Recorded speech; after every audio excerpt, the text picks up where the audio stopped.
Bonjour à tous, j'espère que vous allez bien. Alors je tiens à dire que si je suis habillée pareil que dans l'intro et l'outro de la dernière vidéo, mais c'est tout simplement parce que je les tourne le même jour.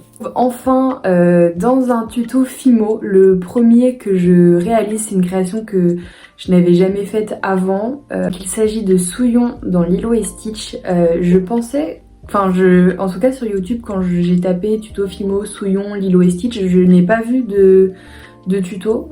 Du coup, je sais pas si je suis là. Je pense pas être la seule à l'avoir réalisé, mais voilà, sachez que je ne me suis inspirée de personne puisque je n'ai pas regardé de tuto. Je me suis juste inspirée de photos Pinterest. N'hésitez pas justement à me dire si jamais vous connaissez des youtubeurs, youtubeuses qui l'ont fait. Je voulais juste vous dire que voilà, au cas où je ne plagie personne puisque j'ai fait mes petites recherches et je n'ai pas trouvé.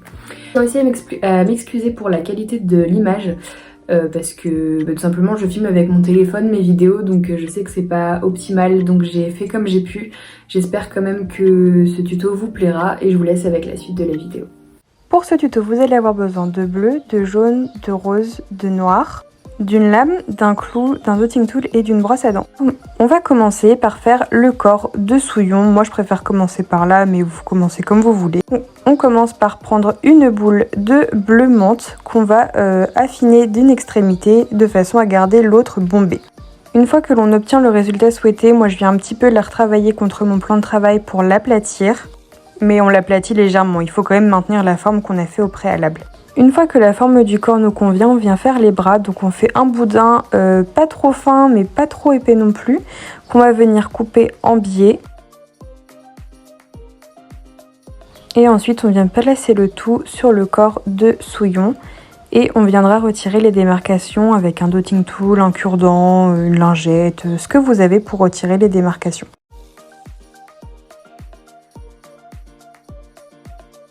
Une fois terminé, voilà ce que l'on obtient. Donc moi je viens encore retravailler un petit peu puisque vous avez pu voir que les démarcations des bras n'étaient pas très bien enlevées. Ensuite pour faire les pieds, on prend deux boules de pâte vert menthe qu'on va venir affiner d'une extrémité, un peu comme pour le corps, sauf qu'ici c'est un peu plus une forme de goutte. Et ensuite on vient placer ça au-dessous du corps pour lui donner la position assise. Après bien évidemment vous lui donnez la position que vous souhaitez. Une fois que la forme du corps vous convient, vous prenez votre brosse à dents et vous allez le texturer comme un gâteau pour faire l'effet voilà, que je vous montre, l'effet un peu peluche sur tout le corps de Souillon tout simplement. Prenez votre temps pour cette étape, il faut bien faire partout de façon à ce que ce soit homogène et joli.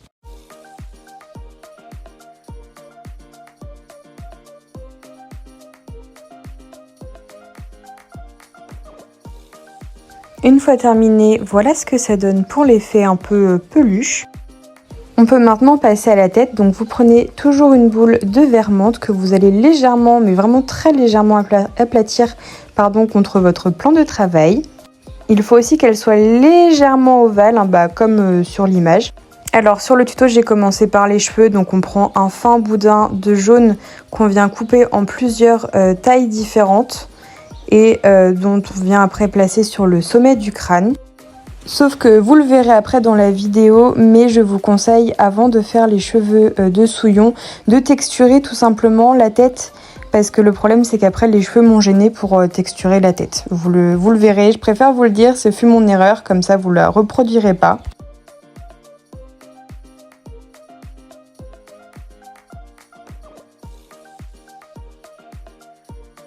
Une fois que la texture me convient, je viens prendre un fin boudin rose pour faire le chouchou de Souillon.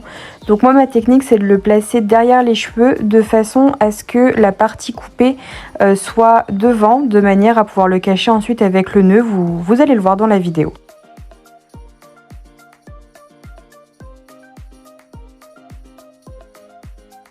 Pour faire le nœud de Souillon, on prend deux boules de rose qu'on vient former en gouttes d'eau. Vous allez le voir avec les images, ce sera mieux que mes explications, croyez-moi.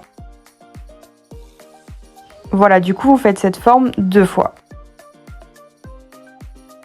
Une fois qu'on a les deux boules, on vient les relier ensemble. C'est pas très grave si le milieu est pas très joli, parce que vous allez voir, on va venir prendre une boule de rose qu'on va mettre au milieu pour faire le nœud. Ça peut être une boule ou alors vous pouvez très bien faire une bande aussi pour représenter un ruban.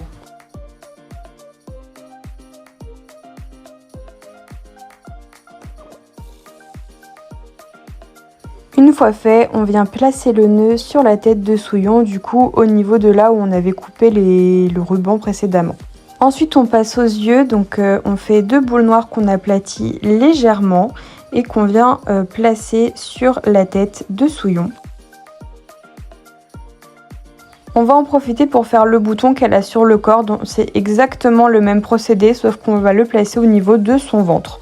Pour donner l'effet bouton, on vient prendre le dotting tool et faire 4 petits trous à endroits égaux sur les yeux. Pour la bouche, on prend un très fin boudin de noir qu'on vient placer. Donc moi je me suis inspirée de l'image Pinterest, donc inspirez-vous d'une image, sinon regardez la forme que je donne à la bouche, lui donner une forme un peu monstrueuse si je peux dire ça comme ça.